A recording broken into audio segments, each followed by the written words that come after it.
میرے بھائیوں، پہلا کوسچن بڑا کریٹیکل ہے۔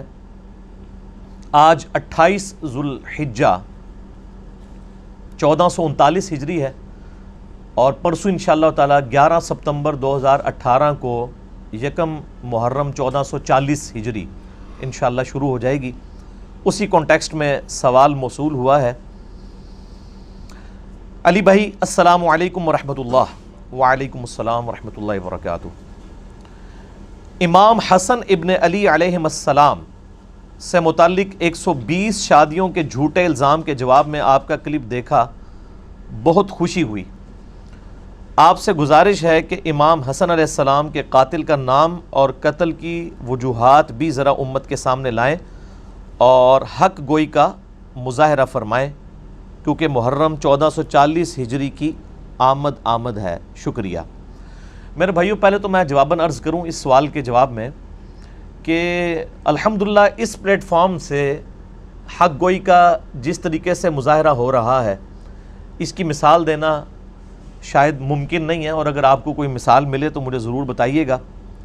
ویسے علماء جو پروفیشنل ہوتے ہیں مکاتب فکر کے، وہ اپنے مکاتب فکر کے علماء سے بھی جیلسی کا شکار ہوتے ہیں، اور دوسروں سے تو ہوتے ہی ہیں۔ اللہ کے فضل سے مجھے اگر کوئی بتائے گا نا کہ علی بھائی اس طرح کا کام آپ سے بہتر طریقے سے فلاں بندہ کر رہا ہے، تو میرا تو خوشی سے شاید 1 کلو خون ہی بڑھ جائے۔ جیلسی تو ہوگی نہیں، میں کہوں گا شکر ہے یار، ہماری محنت رنگ لائی کہ یہ فرقہ واریت کی لعنت کے خلاف جو ہم نے آواز اٹھائی تھی، اس میں اور لوگ بھی شامل ہوئے، تو جیلسی کا تو سوال ہی نہیں پیدا ہوتا اللہ کے فضل سے۔ حق گوئی الحمدللہ اس پلیٹ فارم سے جو ہے وہ ببانگ دول ہوتی ہے، اور کیوں ہوتی ہے؟ اس لیے کہ نہ میں وابی نہ میں بابی، میں ہوں مسلم علمی کتابی۔ نہ ہم سو کالڈ کوئی علمی بات کرے اسے وہابی کہہ دیتے ہیں، ہم وہابی نہیں ہیں، ہم بابی بھی نہیں، بابوں کے ماننے والے یا بابوں کا دفاع کرنے والے، ہم علمی کتابی بکش مسلم ہیں۔ ایک نان بکش مسلم ہوتے ہیں، ان کو میں کہتا ہوں ٹنی، سن سنا کے سنی، سنی سن ہو گئے ٹن، اور ایک پڑھ پڑھا کے سنی، وہ صحیح سنی ہوتا ہے جو پڑھ پڑھا کے علمی کتابی مسلمان ہو۔ اور سنی ایز اے منہج میں استعمال کر رہا ہوں، ایز اے فرقہ نہیں۔ فرقہ واریت تو اسلام کے اندر حرام ہے۔ میرے بھائیو، یہ ایک تلخ حقیقت ہے کہ اس امت نے امام کائنات سید الاولین والآخرین شفیع المذنبین رحمت للعالمین سیدنا و مولانا امام اعظم محمد رسول اللہ صلی اللہ علیہ وآلہ وسلم کی جو وصیت تھی غدیر خم کے موقع پر، اس کا بالکل خیال نہیں رکھا، اور آپ صلی اللہ علیہ وآلہ وسلم کے پورے خاندان کو سوائے چند لوگوں کے، اور اس میں بھی ٹاپ آف دا لسٹ سیدنا حسن اور حسین علیہم السلام کو مظلومانہ طریقے سے قتل کیا۔ اور اس کی مثال انسانی تاریخ میں نہیں ملتی کہ امت جو ماننے والی امت ہے، انہوں نے خود اپنے پیغمبر کے ماننے والوں کو، ان کی اولاد کو اس طریقے سے ذبح کیا ہو، والعیاذ باللہ تعالی۔ وہ جو ماہر القادری صاحب کا شعر بھی ہے، ان کے ہاتھوں سے لٹی باغ رسالت کی بہار، جو نمازوں میں پڑھتے رہے صدا صلی علی، یعنی نمازوں میں وہ پڑھتے تھے اللہم صلی علی محمد وعلی آل محمد، لیکن آل محمد کے ساتھ انہوں نے یہ ظلم کیا۔ میرے بھائیوں، صحیح مسلم میں اوپر تلے 4 احادیث ہیں، 4 طرق انٹرنیشنل نمبر کے مطابق۔ مولا علی رضی اللہ تعالیٰ عنہ وعلیہ السلام کے فضائل والے چیپٹر میں صحیح مسلم میں 6225 سے لے کے 6228 تک کہ آپ صلی اللہ علیہ وآلہ وسلم نے حجۃ الوداع سے واپسی پر اپنی وفات سے 2 مہینے پہلے خم نامی گاؤں میں مکے اور مدینے کے درمیان پڑاؤ کر کے خطبہ دیا 17 ذوالحجہ کو 10 ہجری کے اندر، اور اگلی 11 ہجری میں ربیع الاول کے مہینے میں ہی آپ کی وفات ہوئی۔ تاریخ کنفرم نہیں، لیکن دن سوموار ہے، اور آپ کی گفتگو بڑی کنکلوڈنگ تھی۔ ہم نے وہ اپنے منہج کے اوپر بھی لکھ کے لگائی ہوئی ہے۔ اے لوگو آگاہ ہو جاؤ، میں بھی ایک انسان ہوں، قریب ہے کہ اللہ کا قاصد یعنی موت کا فرشتہ میرے پاس آئے اور میں اس کی دعوت قبول کر لوں۔ میں اپنے بعد تم میں 2 بھاری چیزیں چھوڑ کے جا رہا ہوں، ان میں سے پہلی چیز اللہ کی کتاب ہے۔ تم اللہ کی کتاب کو پکڑو، اپنا تعلق اس کتاب کے ساتھ مضبوط کرو۔ اللہ کی کتاب اللہ کی رسی ہے، جو اسے پکڑے گا وہ ہدایت پر ہوگا، جو اسے چھوڑ دے گا وہ گمراہ ہو جائے گا۔ اور زید ابن ارقم کہتے ہیں پھر نبی علیہ السلام ترغیب دلاتے رہے، اللہ کی کتاب، اللہ کی کتاب، اللہ کی کتاب، لیکن امت نے کتاب کو پس پش ڈال دیا۔ اور پھر فرمایا دوسری بھاری چیز میں چھوڑ کے جا رہا ہوں، وہ میرے اہل بیت ہیں، میں اپنے اہل بیت کے معاملے میں تمہیں اللہ کا خوف دلاتا ہوں، میں اپنے اہل بیت کے معاملے میں تمہیں اللہ کا خوف دلاتا ہوں، میں اپنے اہل بیت کے معاملے میں تمہیں اللہ کا خوف دلاتا ہوں۔ 3 دفعہ امت کو ڈرایا، لیکن امت نے اس معاملے میں بھی نبی علیہ السلام کی وصیت کا پاس نہیں رکھا۔ یعنی آپ کو تو اللہ تعالیٰ نے غیبی خبر دے دی تھی کہ آپ کی امت یہ کرے گی، آپ نے امت کو بتایا کہ اس سسٹم کا حصہ نہ بننا، جو کچھ آل امیہ میری اہل بیت کے ساتھ ظلم کریں گے تم نے اس سسٹم کا حصہ نہیں بننا۔ لیکن آپ دیکھ لیں امت نے پھر کس طریقے سے یعنی اہل بیت کے ساتھ ظلم کیا، اور جس کی یعنی ہیٹ آج تک ہم محسوس کر رہے ہیں، وہ تکلیف آج تک ہمیں کاٹنی پڑ رہی ہے، وَلِعَوْذُ بِاللَّهِ تعالی۔ اور اس امت نے اگر یہ کام نہ کیا ہوتا تو آج امت کی حالت مختلف ہوتی، اس آزمائش سے ہمیں نہ گزرنا پڑتا۔ اور ضمناً مجھے وہ حدیث یاد آ گئی صحیح بخاری میں انٹرنیشنل نمبر کے مطابق 3748 سیدنا حسن و حسین علیہم السلام والے فضائل والے چیپٹر میں، کہ سیدنا حسین ابن علی کا سر کاٹ کر ایک تشت میں رکھ کے عبید اللہ ابن زیاد کے سامنے پیش کیا گیا، گورنر کوفہ جو یزید ابن معاویہ کی طرف سے گورنر تھا۔ صحیح بخاری انٹرنیشنل نمبر کے مطابق 3748، اور اس حدیث میں حسین کے ساتھ علیہ السلام لکھا ہے، علیہ السلام امام بخاری نے۔ آپ sunna.com ویب سائٹ میں عربی والا پورشن دیکھ لیں، مکتبۃ الشاملہ دیکھ لیں، اور بیروت کی چھپی ہوئی عربی کتابیں دیکھ لیں، آپ کو ملے گا۔ ایون اسلام 360 میں بھی جو عربی والا پورشن ہے اس میں صحیح بخاری 3748 کے ساتھ حسین علیہ السلام آپ کو ملے گا، لیکن مولوی نے بےایمانی کرتے ہوئے اردو ترجمے میں رضی اللہ عنہ کر دیا، تاکہ سنی شیعہ جو ایک درار ڈلی ہے وہ اور بڑھ جائے۔ تو بخاری کے الفاظ ہیں حسین علیہ السلام کا سر مبارک کاٹ کے تشت میں رکھ کے عبید اللہ ابن زیاد کے سامنے پیش کیا گیا، تو وہ چھڑی مار کے ان کے یعنی سر مبارک کے ساتھ، جس میں الفاظ ہیں کہ داڑھی اور سر میں کالا خضاب لگا ہوا تھا وسمہ کا، اور ترمذی میں بھی اس کی ڈیٹیلز موجود ہیں۔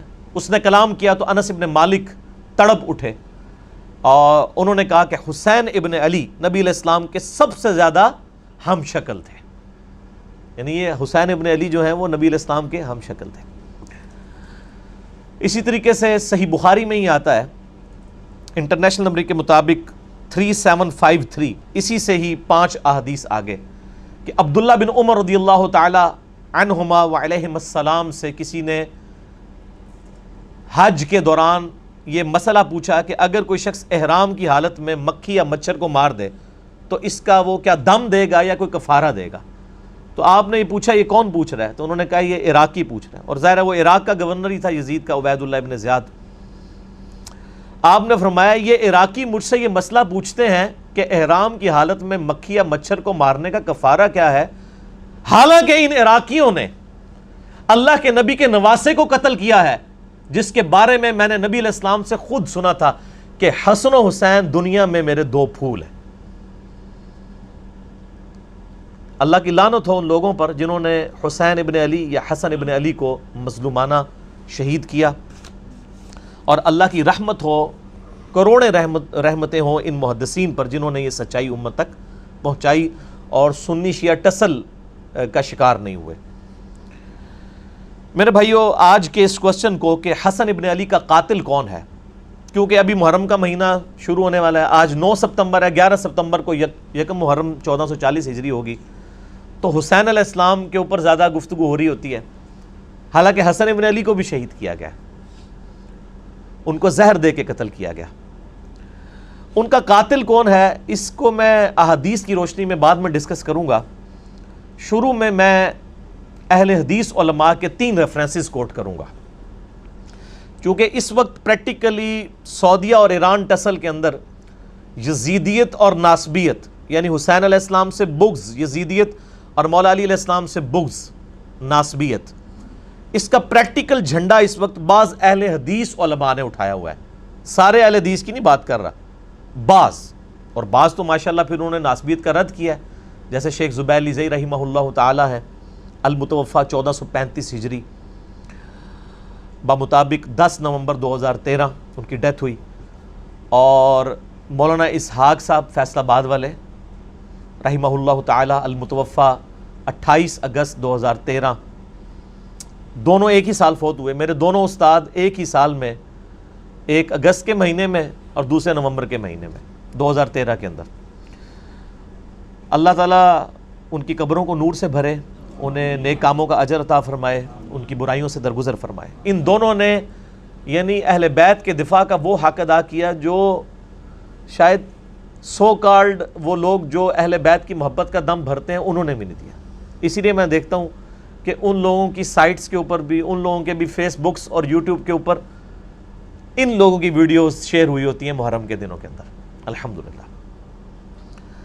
لیکن ساتھ ہی ساتھ بعض اہل حدیث میں ہی علماء ہیں جن میں ٹاپ آف دا لسٹ ہمارے جیلم شہر کا ایک فیض عالم صدیقی تھا، ناسبی، جو قتل بھی ہو گیا بعد میں، 1988 کے راؤنڈ اباؤٹ کی بات ہے، جنہوں نے ناسبیت پھیلائی۔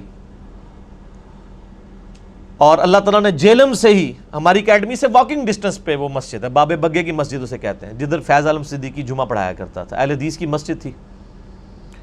تو آپ دیکھ لیں اسی شہر سے، اس سے چند قدموں کے فاصلے سے ہی الحمدللہ کتاب و سنت کی آواز اٹھی ہے، اور دنیا کے 7 براعظموں تک اہل بیت کی محبت کی شمع جو ہے وہ روشن ہوئی ہے الحمدللہ۔ تو میں اس لیے اہل حدیث علماء کے 3 ریفرنسز سے آغاز کروں گا۔ 2 ریفرنسز جو ہیں وہ صحیح مسلم کی شرح میں جو اہل حدیث نے چھاپی ہوئی ہے، مکتبہ اسلامیہ نے بھی چھاپی ہے، باقی مکتبوں نے بھی، مکتبہ رحمانیہ نے بھی، علامہ وحید الزمان رحمہ اللہ تعالی کی، اور ایک شرح صحیح بخاری کی، وہ بھی اہل حدیث نے چھاپی ہوئی ہے، سید محمد داؤد راز رحمہ اللہ تعالی، جو انڈیا پاکستان جب نہیں بنا تھا اس سے پہلے پوری جمعیت اہل حدیث ہند کے وہ ہیڈ تھے۔ انہوں نے 8 جلدوں پہ صحیح بخاری کی شرح لکھی ہے، جو آپ کے پاس PDF اویلیبل بھی ہے عموماً نیٹ کے اوپر۔ ان کا میں ایک ریفرنس انشاءاللہ یہاں پہ کوٹ کروں گا، اور چونکہ ہماری HD ریکارڈنگ ہوتی ہے تو اسی ریکارڈنگ میں انشاءاللہ آپ کو سکرین کے اوپر HD وہ JPGs نظر بھی آ جائیں گے۔ جب اس کو ہم اپلوڈ کریں گے اس سے پہلے اس کو انشاءاللہ پبلش کروا لیں گے فرحان بھائی انشاءاللہ تعالی۔ ان کو میں نے وہ سارے JPGs جتنی بھی آج ریفرنسز آنے ہیں نا وہ انشاءاللہ آپ کو سکرین میں نظر آئیں گے انشاءاللہ تعالی، لہذا ٹینشن لینے کی ضرورت اس حوالے سے نہیں ہے۔ پہلا ریفرنس ہے میرے بھائیو شرح صحیح مسلم اہل حدیث کی، علامہ وحید الزمان۔ صحیح مسلم میں حدیث ہے انٹرنیشنل نمبر کے مطابق 6409۔ میں نے اپنے لیپ ٹاپ کے اندر وہ پہلے ہی کر کے رکھی ہے تاکہ میں آپ کو ورڈ بائی ورڈ وہ کامنٹس پڑھ کے بتا سکوں۔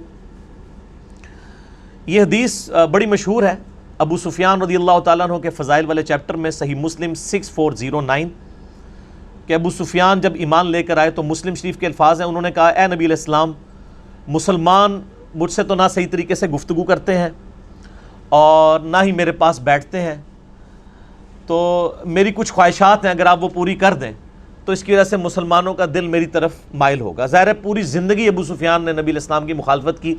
ابو جہل تو صرف بدر میں آیا تھا نا، اس کے بعد ساری جنگیں ابو سفیان نے لڑی تھی، فتح مکہ کے موقع پہ وہ مسلمان ہو گیا، تو ظاہر ہے کوئی سوئچ تو آن نہیں ہونا تھا کہ ایک دن میں ہی لوگ اس سے محبت کرنا شروع کر دیتے۔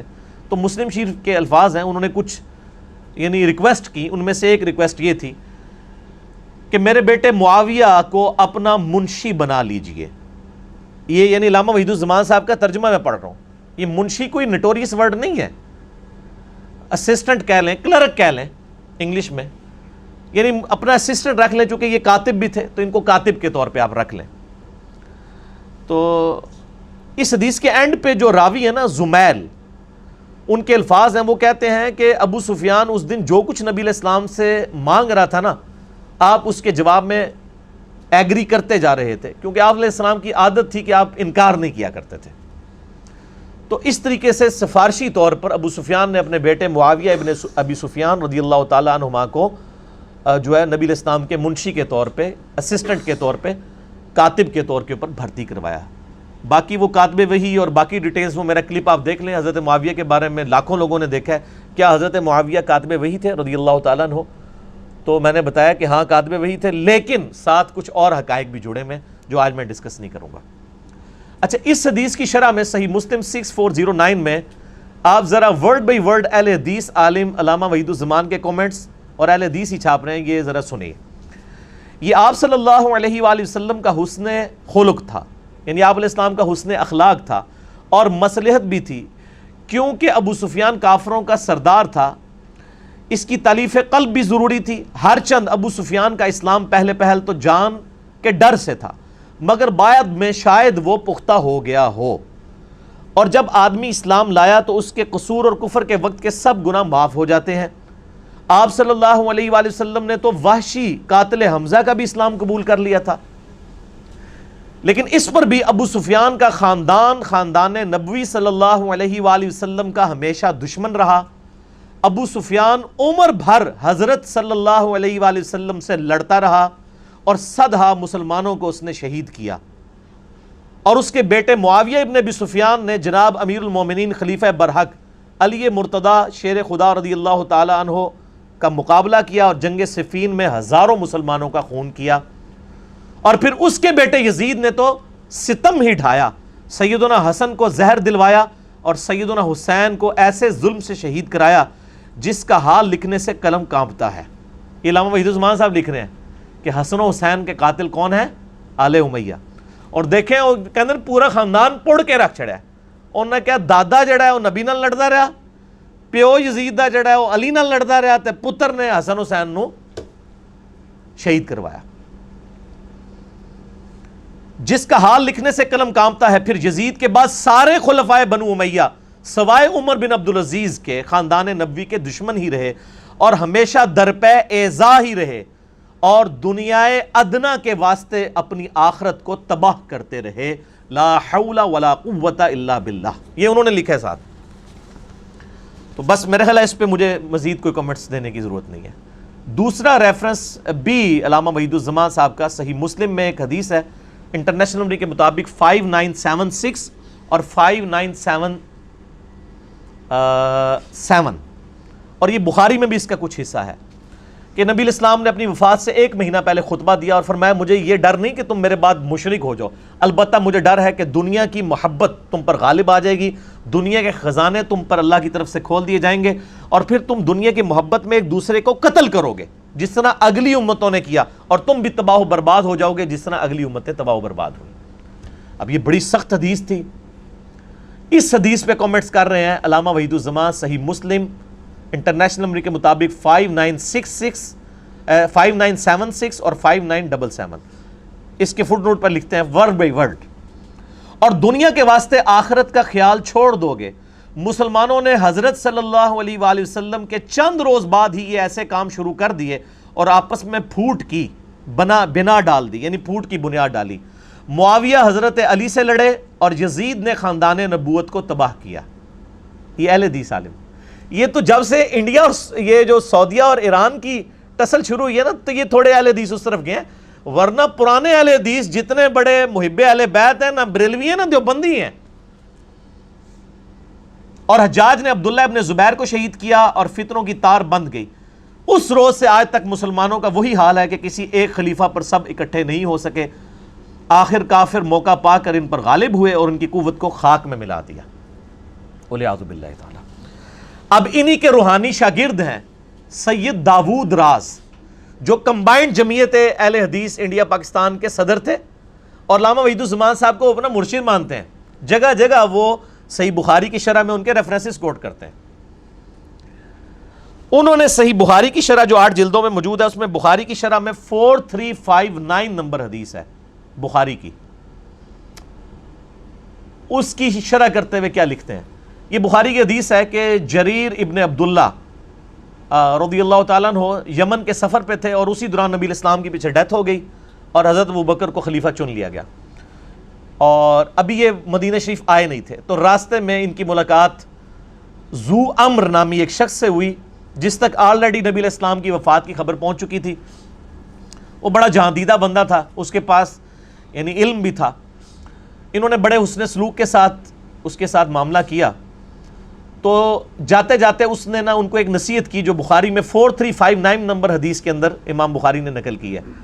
وہ شخص کہتا ہے کہ چونکہ تم نے مجھ پر احسان کیا ہے، میں تمہیں ایک بات بتاؤں گا کہ تم اہل عرب اس وقت تک خیر و بھلائی کے ساتھ رہو گے جب تک تمہارا طرز عمل یہ ہوگا کہ جب تمہارا کوئی امیر وفات پا جائے تو تم اپنا کوئی اور امیر مقرر کر لو، لیکن جب امارت کے لیے تلوار تک بات پہنچ جائے گی تو تمہارے امیر بادشاہ بن جائیں گے، وہ بادشاہوں کی طرح غصہ ہوا کریں گے اور انہی کی طرح خوش ہوا کریں گے۔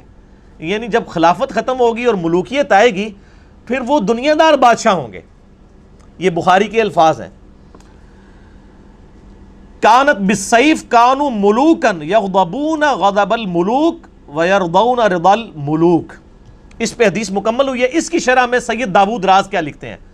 ذو امر کی آخری نصیحت جو یہاں مذکور ہے وہ بالکل ٹھیک ثابت ہوئی۔ خلفائے راشدین یعنی ابوبکر، عمر، عثمان و علی کے زمانے تک خلافت مسلمانوں کے مشورے اور صلاح سے ہوتی تھی۔ اس دور کے بعد کسرا اور قیصر کی طرح یعنی رومن اور پرشین امپائر کے ہیڈ جس طرح اپنے بچوں کو خلیفہ بناتے تھے، ان کی طرح طاقت کے بل پر بادشاہ بننے لگے اور مسلمانوں کا شرازہ منتشر ہو گیا۔ حضرت امیر معاویہ رضی اللہ تعالیٰ عنہ نے جب خلافت یزید کا اعلان کیا تو کئی بابصیرت صحابہ نے ان کو صاف کہہ دیا تھا کہ آپ سنت رسول کو چھوڑ کر کسرا اور قیصر کی سنت کو زندہ کر رہے ہیں۔ یہ بخاری میں ہے 4827 نمبر، وہ میں نے اپنے پمفلٹ میں ساری حدیثیں ڈالی ہیں، آپ کو تعارف بھی کروا دوں گا۔ یہ داؤد راز لکھ رہے ہیں کہ قیصر و کسرا کی جو طریقہ تھا ان کو کس نے زندہ کیا۔ بہرحال اسلامی خلافت کی بنیاد امرہم شورا بینہم پر ہے، جس کو ترقی دے کر آج کی جمہوریت لائی گئی ہے۔ اگرچہ اس جمہوریت میں بہت خرابیاں ہیں تاہم شورا کی ایک ادنا جھلک ہے، اور میرا بھی یہی موقف ہے کہ جو اسلامک ڈیموکریسی ہے یہ خلفائے راشدین کی ایک ماڈرن فارم ہے خلافت راشدہ کی، اور یہ دیکھ لیں سید داؤد راز صاحب نے بھی یہی لکھا ہوا ہے الحمدللہ۔ یہ 3 ریفرنسز تھے اہل حدیث علماء کے۔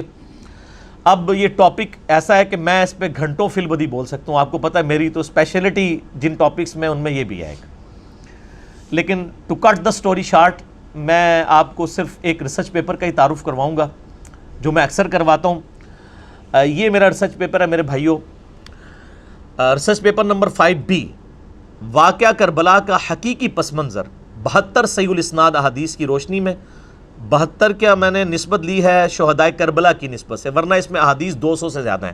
اکثر احادیث بخاری اور مسلم سے ہیں، عربی میں بھی ہے، اردو میں بھی ہے، ہندی میں بھی ہے، انگلش میں بھی ہے، فارسی کا کام بھی ہونے والا ہے، پشتو اور بنگالی میں بھی لوگوں نے کام شروع کر دیا ہے الحمدللہ۔ میں نے اس میں ٹروتھ ریویل کیا ہے، یہ جعلی پس منظر نہیں، خیالی پلاؤ نہیں ہے۔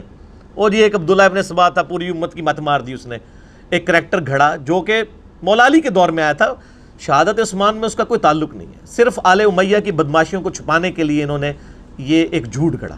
اس کو تو مولا علی نے خود قتل کروایا تھا عبداللہ ابن سبا کو، وہ بعد کی پیداوار ہے، اس کو کھاتے میں ڈال دیا۔ میں نے یہ سارا ٹروتھ احادیث سے ریویل کیا ہے، یہ کوئی بنو امیہ یا بنو عباس کی لکھوائی ہوئی تاریخ نہیں ہے، یہ وہ احادیث کی کتابیں جو سامنے رکھی ہوئی ہیں۔ کیوں؟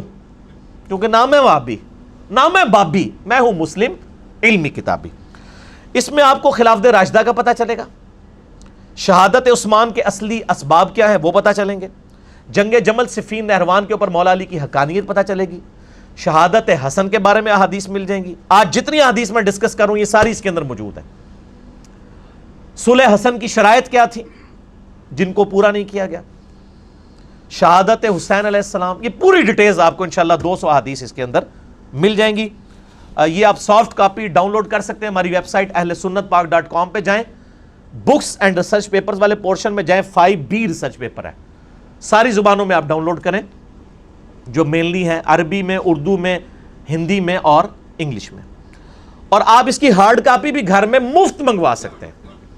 اس کے لیے آپ فون کریں ہمارے عثمان بھائی کو، ان کے فون کی ٹائمنگ ہے صبح 9 سے لے کر 12:45 بجے تک روزانہ، اور شام کو عصر سے لے کر مغرب تک۔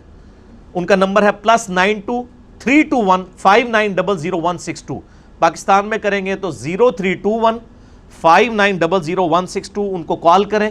انشاءاللہ یہ ڈاک میرے تمام ریسرچ پیپرز انکلوڈنگ 5B آپ کے گھر انشاءاللہ بالکل مفت آ جائیں گے انشاءاللہ تعالی، تو آپ منگوا سکتے ہیں۔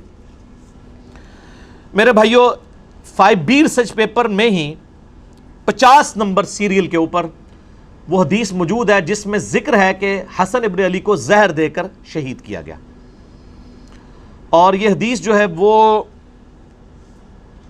المصنف ابن ابی شیبہ میں انٹرنیشنل نمبرنگ کے مطابق 37,359 ہے، اور جو مکتبہ رحمانیہ نے PDF چھاپا ہوا ہے نا اردو میں، اس میں ہے 38,514۔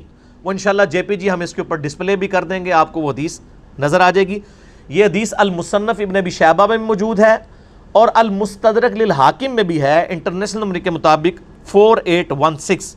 اور ہمارے جہلم شہر کے بہت بڑے ایک محدث شیخ غلام مصطفیٰ ظہیر صاحب حافظہ اللہ تعالی من الجنت والناس، شیخ زبیر علی ظہیر صاحب کے شاگرد ہیں، انہوں نے اس حدیث کی سند کو صحیح ڈکلیئر کیا، اور ان کا رسالہ ہے السنہ 26 نمبر میں انہوں نے یہ حدیث نقل کی، اور اس کے باقی بھی انہوں نے کئی ایک طریق تھے ان کے سارے ریفرنسز اس کے اندر کوٹ کیے، انشاءاللہ ہم JPG میں وہ بھی یہاں پر ایڈ کر دیں گے کہ حسن ابن علی کو زہر دے کر شہید کیا گیا۔ وہ حدیث آپ کو میں ورڈ بائی ورڈ المصنف ابن ابی شیبہ سے پڑھ کے سنا بھی دیتا ہوں تاکہ آپ کو یہ بات پتہ بھی چل جائے۔ حضرت عمیر ابن اسحاق تابعی روایت کرتے ہیں کہ میں اور ایک آدمی، ان کا کوئی دوست تھا، حضرت حسن ابن علی کی عیادت کے لیے حاضر ہوئے۔ حسن ابن علی اس وقت اس آدمی سے کہنے لگے کہ مجھ سے پوچھ لو اس سے پہلے کہ تم مجھ سے کچھ پوچھ نہ سکو، یعنی میری موت کا وقت قریب ہے، کوئی علمی بات ڈسکس کرنی ہے تو مجھ سے کر لو۔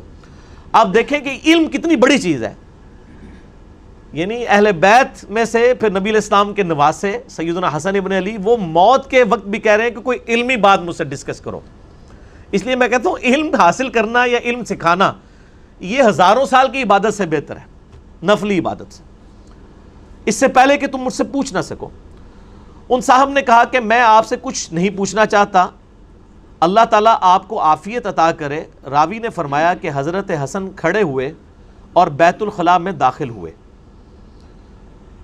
پھر بیت الخلاء سے واپس ہمارے پاس تشریف لائے اور ارشاد فرمایا میں تمہاری طرف نہیں نکلا یہاں تک کہ میں نے اپنے جگر کا ایک ٹکڑا پھینکا ہے جس کو میں اس لکڑی سے الٹ پلٹ کر رہا تھا۔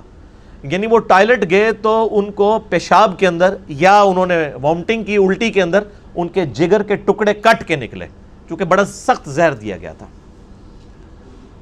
مجھے کئی مرتبہ زہر پلایا گیا لیکن اس مرتبہ زیادہ سخت، اس سے زیادہ سخت چیز کوئی اور نہیں تھی، یعنی اس دفعہ جو مجھے زہر دیا گیا وہ بہت سخت تھا جس کی وجہ سے میرا جگر کٹ کے باہر نکلا۔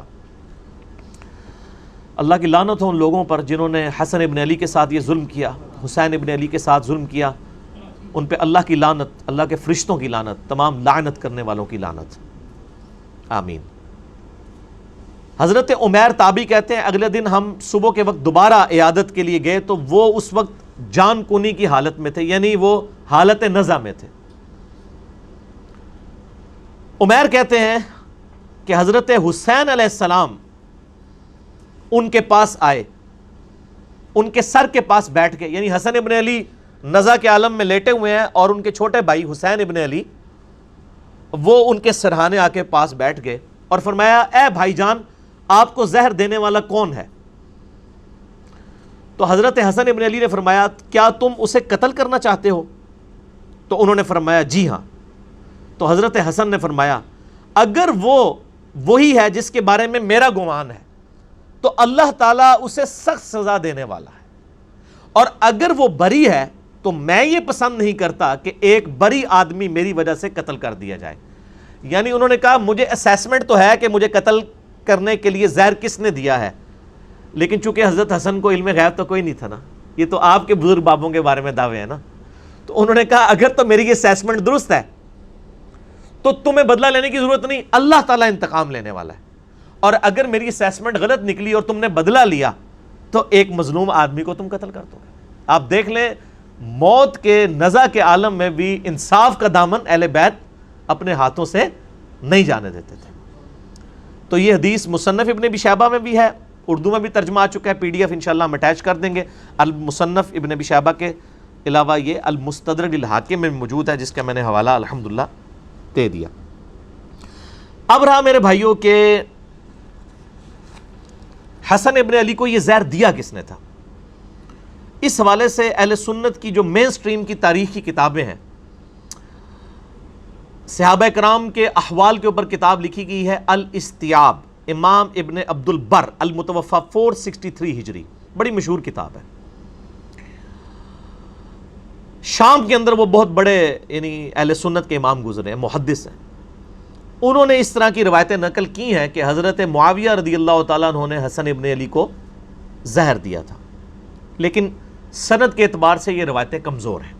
اسی طریقے سے طبقات ابن سعد، ان سے بھی پہلے امام محمد ابن سعد المتوفی 230 ہجری، جو امام بخاری امام مسلم کے ہم اثر ہیں، طبقات ابن سعد انہوں نے لکھی ہے، اس میں بھی ملتا ہے کہ معاویہ ابن ابی سفیان اور یزید ابن معاویہ کے بارے میں کہ انہوں نے حسن ابن علی کو زہر دے کر قتل کروایا۔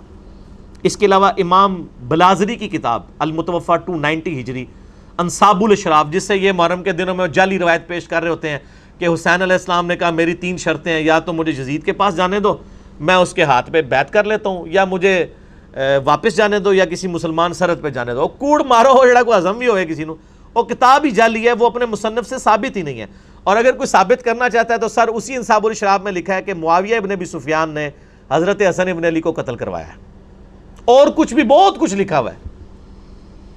یزید کے باوجداد کے تابوت دوزخ کے اندر ہے، اور بھی بہت کچھ لکھا ہے۔ میری شیخ زبیر صاحب کے ساتھ جب 1 to 1 اس کے اوپر ڈسکشن ہوئی، ان کا کہ یہ اگر بلازری کی کتاب کو صحیح مانیں گے تو یہ حضرت معاویہ کا پھر ایمان ثابت کرنا ان کے لیے ممکن نہیں رہے گا، تو اس لیے اس کتاب سے ہی جان چھڑائیں۔ تو نہ ہم 3 شرطوں والی بات بھی جعلی، یہ بھی جعلی۔ اس طریقے سے تاریخ دمشق ہے، امام ابن عساکر، علی ابن حسین ابن عساکر، المتوفی 571 ہجری، تاریخ دمشق ان کی مشہور ہے۔ اس میں بھی ملتا ہے کہ حضرت معاویہ نے زہر دیا، لیکن یہ سب کی سب روایتیں کمزور ہیں، تاریخی ہیں، ہم ان کو پیش نہیں کرتے۔ البتہ سنن ابی داؤد میں ایک صحیح سند کے ساتھ حدیث ہے، یہ ابو داؤد پڑھی نہیں ہوئی، پڑھی بھی ہوئی ہے۔ انٹرنیشنل نمبر کے مطابق 4131، وہ حدیث میں ورڈ بائی ورڈ کور کروں گا آج، جس سے آپ کو پتا چلے گا کہ قتل حسن کا بینیفیشری کون ہے۔ جس طرح آج کل لوگ کہتے ہیں نا وہ بے نظیر کے قتل کا بینیفیشری کون ہے، ٹھیک ہے، نام لینے کی ضرورت نہیں ہے۔ اس طرح حسن ابن علی کے قتل کا بینیفیشری کون تھا وہ ابو داؤد نے بتا دیا۔ اور دوسرا ٹروتھ ریویل ہوگا کہ مولا علی علیہ السلام کو ممبروں پر آل امیہ کے دور میں جو لعنت کروائی جاتی تھی، سب و شتم ہوتا تھا، وہ کہتے ہیں سب کا مطلب تنقید ہے، تنقید نہیں ہے۔ صحیح مسلم انٹرنیشنل نمبر کے مطابق 6229 نمبر حدیث ہے، لعن اللہ ابا تراب، ابو تراب پر اللہ کی لعنت، نعوذ باللہ من ذالک، لعنت کرواتے تھے وہ۔ یہ لعنت کیوں کرواتے تھے؟ یہ بھی ایک کوسچن ہے نا، کہ اس سے ان کو کیا ملتا تھا؟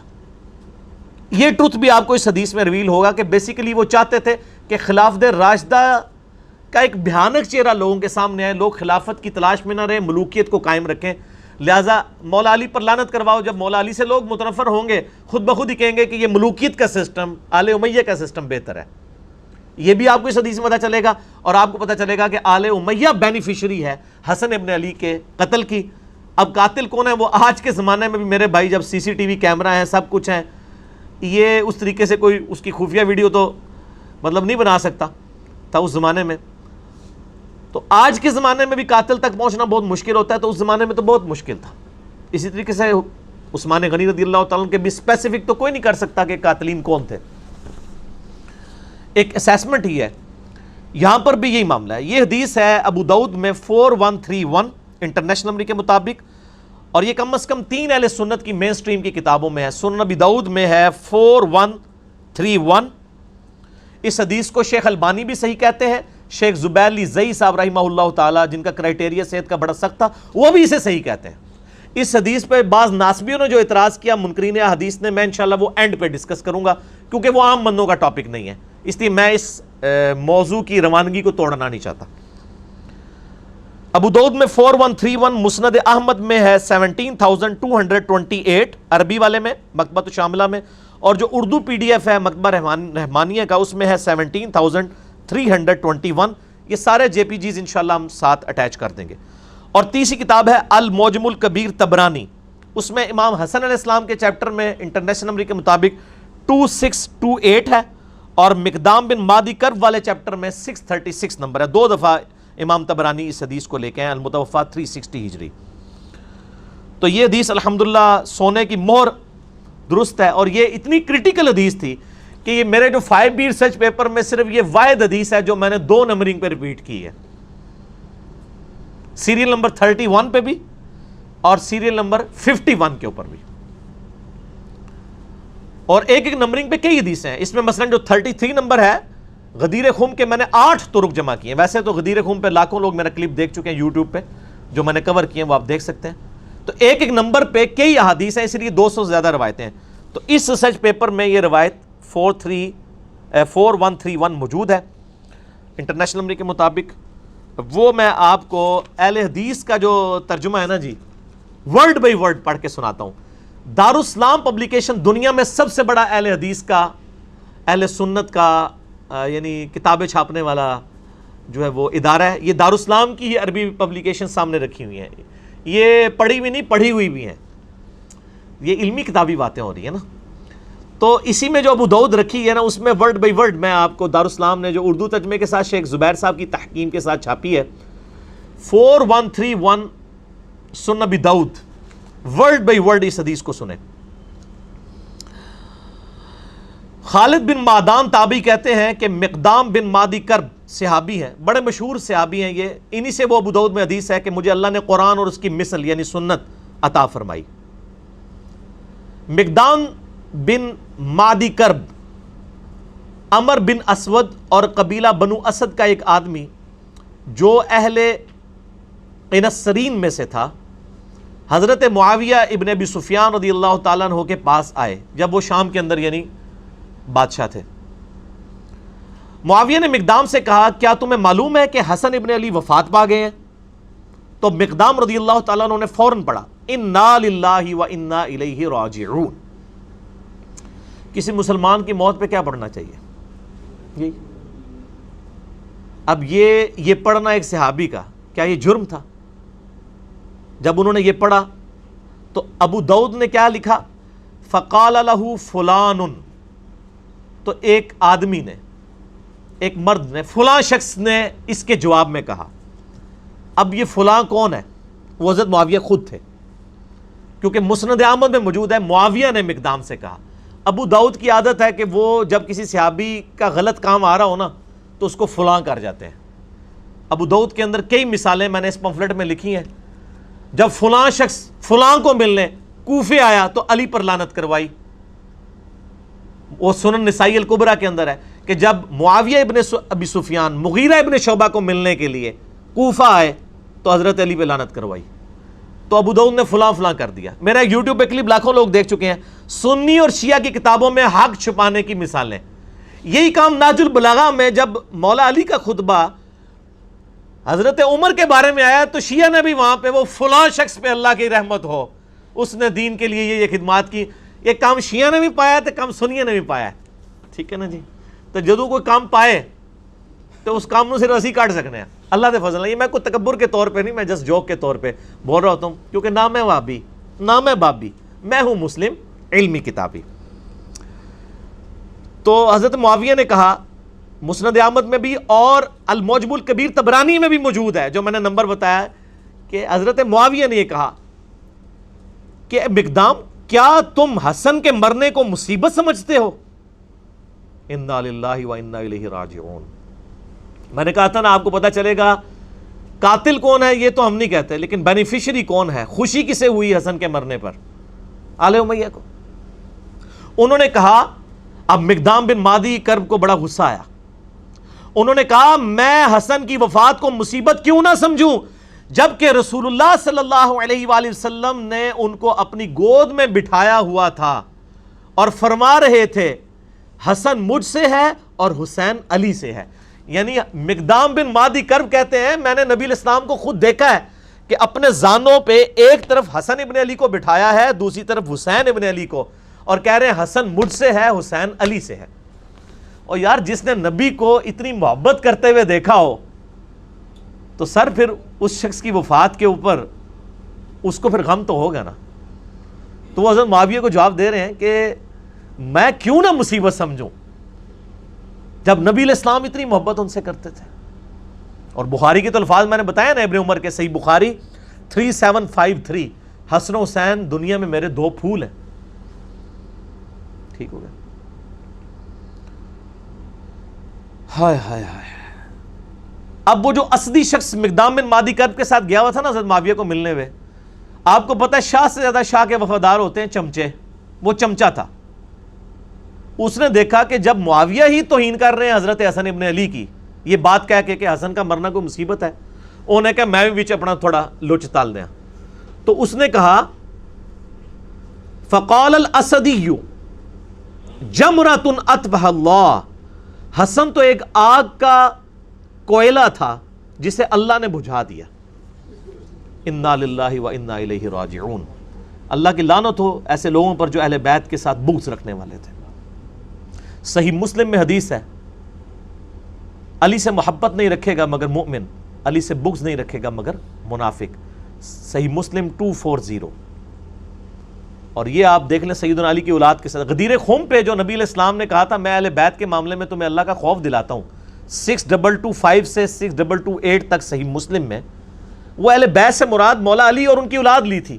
کیونکہ سن نسائی الکبریٰ میں مسند احمد میں آگے الفاظ ہے غدیر خم کی حدیث کے کہ مولا علی کا ہاتھ پکڑ کے نبی علیہ السلام نے صحابہ کے دوران یعنی غدیر خم پہ بلند کر کے کہا من کنت مولا فہذا علی مولا, جس کا مولا میں اس کا مولا علی, جس کا جگری یار میں اس کا جگری یار علی, جس کا آقا میں اس کا آقا علی.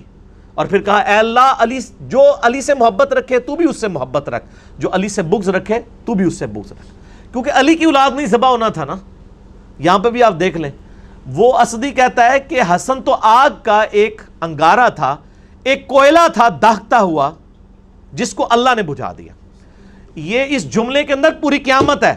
آپ استغفر اللہ پڑھ رہے ہیں نا, اس ایک جملے کو اگر کھولیں نا تو میں گھنٹوں بول سکتا ہوں. یہ کسی کے لیے یہ جملہ کیوں بولا جاتا ہے کہ فلاں شخص دہتا ہوا انگارہ ہے. پرانے زمانے میں جب آپ نے آگ روشن کرنی ہوتی تھی تو دوسرے گھروں سے آپ کوئلہ لے کے آتے تھے. کوئلے کے اندر ہلکی سی آگ چل رہی ہوتی ہے, وہ آگ لا کے جب آپ لکڑیوں میں رکھتے ہیں تو لکڑیاں بھڑک اٹھتی ہیں. یہ لکڑیوں کو بھڑکانے والی چیز جو ہوتی ہے وہ ہوتا ہے دہتا ہوا کوئلہ. حسن کو اس نے دہتا ہوا کوئلہ کیوں کہا؟ چونکہ حضرت معاویہ نے صلح کی بھی تھی حسن ابن علی کے ساتھ کچھ شرائط کے اوپر. ان شرائط میں سے صرف ایک ہی شرط پوری کی تھی کہ جو مال غنیمت جو قرآن حکیم میں سورۃ الانفال میں آیا کہ اہل بیت کو 5واں حصہ ملے گا بیت المال میں سے, چونکہ ان پہ زکوٰۃ نہیں لگتی, وہ دیتے تھے. باقی جو 4 شرائط تھیں, نمبر 1 حضرت معاویہ رضی اللہ تعالیٰ عنہ خلفائے راشدین کے طریقے کے مطابق حکومت چلائیں گے, کوئی نہیں پوری کی. نمبر 2 حضرت علی کے ساتھیوں نے جو ہتھیار ڈال دیے ہیں صلح حسن کے بعد, وہ ان کے ساتھ ظلم و ستم نہیں ہوگا. آپ یہ میرا پمفلٹ پڑھیں, میں آج اس ڈیٹیل میں نہیں جانا چاہتا, وہ سب کچھ موجود ہے ان کے ساتھ کیا کچھ ہوا, بخاری مسلم سے میں نے ثابت کیا. نمبر 3 ممبروں کے اوپر جو سب و شتم کا سلسلہ جاری ہے حسن ابن علی کے والد علی ابن ابی طالب پہ, وہ ختم کروایا جائے. وہ چلتا رہا, صحیح مسلم میں ہے 6229 نمبر حدیث, مولا علی پہ لعنت کے الفاظ کے ساتھ لعنت کی جاتی تھی آل مروان کی طرف سے. اسی طریقے سے حضرت معاویہ اپنے بعد امت کو شورا پہ چھوڑیں گے, اپنے بیٹے کو نامزد نہیں کریں گے. لیکن وہ بھی آپ بخاری اٹھا کے 4827 نمبر حدیث 4827 دیکھ لیں, صحابہ نے مخالفت کی, انہوں نے زبردستی کیا. ٹھیک ہے, تو کوئی ایک شرط بھی نہیں مانی سوائے ایک مال غنیمت والا معاملہ. تو یہ سارے شرائط تھیں. اب یہ شرائط جب کوئی بندہ پورا نہ کر رہا ہو تو جس سے صلح ہوئی ہو اس سے ڈر تو لگا رہتا ہے نا کہ کہیں یہ بھی اپنا صبر کا پیمانہ اس کا لبریز ہو اور یہ دوبارہ سے خلافت کے لیے کوئی تحریک اٹھا دے. جو جب تحریک اٹھائے گا تو تحریک اٹھانے والا جو شخص ہے وہ ایک دہتا ہوا کولا ہوگا جس سے آگ بھڑک سکتی ہے, خلافت راشدہ دوبارہ سے چڑھ سکتی ہے. اب آپ کو اس جملے کی گہرائی پتہ چلی. حسن ایک دہتا ہوا کولا تھا جسے اللہ نے بجھا دیا. انہوں نے کہا شکر ہے ختم ہوا ہے, انہوں سے اپنی مرضی نہ لے کام ٹور کے رکھیں گے. سمجھ آئیے آپ کو؟ اب یہ جب گفتگو ہو رہی ہو کسی صحابی کے سامنے, یہ کسی وہابی کے آگے نہیں ہو رہی تھی, یہ صحابی کے آگے بات ہو رہی تھی, نہ کسی بابی کے آگے ہو رہی تھی. بابی بابوں کا دفاع کرتے ہیں، وہابی اپنے وہ بادشاہوں کا دفاع کرتے ہیں۔ یہ صحابی تھا مقدام بن مادی کرب، اس نے کہا کہ پہلے معاویہ نے یہ بات کی رضی اللہ تعالیٰ عنہ کہ حسن کا مرنا کوئی مصیبت ہے، اب اس کے چمچے نے آگے سے یہ بات کر دی ہے کہ حسن تو ایک آگ کا انگارہ تھا، اسے بجھا دیا اللہ نے۔ ہائے ہائے ہائے ہائے۔ اب مقدام فقال المقدام، مقدام نے کہا اما انا، انہوں نے کہا معاویہ جت تک میرا تعلق ہے نا، فلا ابرح اليوم، آج میں اس وقت تک یہاں سے تیرے دربار سے نہیں اٹھوں گا، حتی اغیظک، یہاں تک کہ میں تجھے غصہ نہ دلاؤں۔ یعنی تو نے مجھے تکلیف دی ہے نا حضرت حسن ابن علی کے بارے میں کومنٹس کر کے نیگیٹو، میں تجھے ایسی باتیں کروں گا کہ تجھے غصہ دلاؤں۔ وَأُسْمِعَكَ مَا تَكْرَهُ، اور میں تجھے ایسی باتیں سناؤں گا تجھے بری لگیں گی۔ جب کسی کی حقیقت اسے کھول کے بیان کی جائے نا تو بڑے سے بڑے صبر کرنے والے شخص کو بھی بری لگتی ہے۔ پھر کہا اے معاویہ اگر میں سچ کہوں تو میری تصدیق کر دینا، اور اگر میں غلط کہوں تو تردید کر دینا۔ معاویہ نے کہا ایسا ہی کروں گا۔ مقدام نے کہا میں تمہیں اللہ کی قسم دے کر کہتا ہوں، کیا تم جانتے ہو کہ رسول اللہ صلی اللہ علیہ وآلہ وسلم نے سونا پہننے سے منع فرمایا ہے؟ حضرت معاویہ نے کہا ہاں ہمیں بھی پتا ہے مرد کے لیے سونا حرام ہے۔ مقدام نے پھر کہا معاویہ تمہیں اللہ کی قسم دے کر کہتا ہوں، کیا تمہیں خبر ہے کہ رسول اللہ صلی اللہ علیہ وسلم نے مرد کے لیے ریشم پہننے سے روکا ہے؟ انہوں نے کہا ہاں۔ حضرت مقدام نے کہا میں تمہیں اللہ کی قسم دے کر تیسری بات پوچھتا ہوں، کیا تم جانتے ہو کہ رسول اللہ صلی اللہ علیہ وآلہ وسلم نے درندوں کی کھالیں پہننے اور درندوں پر سواری کرنے، یعنی شیر کی کھال پہننا یہ تکبر کی علامت ہے، اس سے منع فرمایا؟ حضرت معاویہ نے کہا ہاں۔ مقدام نے کہا اللہ کی قسم میں نے یہ سب کچھ تمہارے گھر میں ہوتے ہوئے دیکھا ہے اے معاویہ، یعنی تم مانتے بھی ہو کہ سونا مرد کے لیے حرام ہے، ریشم مرد کے لیے حرام ہے، درندوں کی کھالیں پہننا حرام ہے، یہ تینوں حرام کام جو تم خود جانتے ہو تمہارے گھر میں ہوتے ہیں۔ اب میں نہیں کہتا کہ حضرت معاویہ نے سونے کے کڑے یا وہ کوئی لاکٹ پہنا ہوا تھا، میرا اس نے ظن ہے کہ ان کے بال بچے ہی کرتے ہوں گے، گھر میں ظاہر ہے کہ میرے آپ کے بچے تو نہیں تھے نا، ان کے ہی ہوں گے، ہم اس نے ظن رکھتے ہیں کہ وہ خود نہیں کرتے تھے۔ اب یہ بات کرنے کے بعد تو آپ تو کہتے ہیں جی امام حنیفہ کا قول دکھاتے ہیں، آگے حدیث دکھاتے ہیں، لوگ کو رجوع ہی نہیں کرتے، کہتے ہیں حدیث کو ہم نے چھوڑنا ہے۔ اب یہاں پہ نبی علیہ السلام کی حدیث ان کو پتہ ہے، حضرت معاویہ سے کہا جا رہا ہے کہ آپ توبہ کریں۔ اب کیا ہوا؟ مقدام نے کہا اللہ کی قسم یہ سب کچھ آپ کے گھر میں ہوتا ہے اے معاویہ۔ اس پر معاویہ نے کہا اے مقدام مجھے معلوم تھا کہ میں تجھ سے ہرگز بچ نہیں سکوں گا، یعنی میری کمزوریاں تجھے پتہ ہیں۔ حالانکہ ہونا چاہیے تھا معاویہ اے مقدام میں تمہیں گواہ کر کے کہتا ہوں آج تک جو کچھ مجھ سے ہوا میں اللہ سے توبہ کرتا ہوں، اللہ تعالیٰ یہ گناہ معاف کرے، آئندہ میں اپنی اصلاح کروں گا۔ کیونکہ آپ تو ہمیں یہی بتاتے ہیں نا کہ جب صحیح حدیث مل جائے تو وہی آپ کا مذہب ہونا چاہیے۔ آپ کہتے ہیں امام حنیفہ کے سامنے حدیثیں آتی تھی وہ پیچھے نہیں ہٹتے تھے، تو یہ امام حنیفہ سے بہت پہلے ہی معاملہ جو ہے وہ بگڑا ہوا ہے۔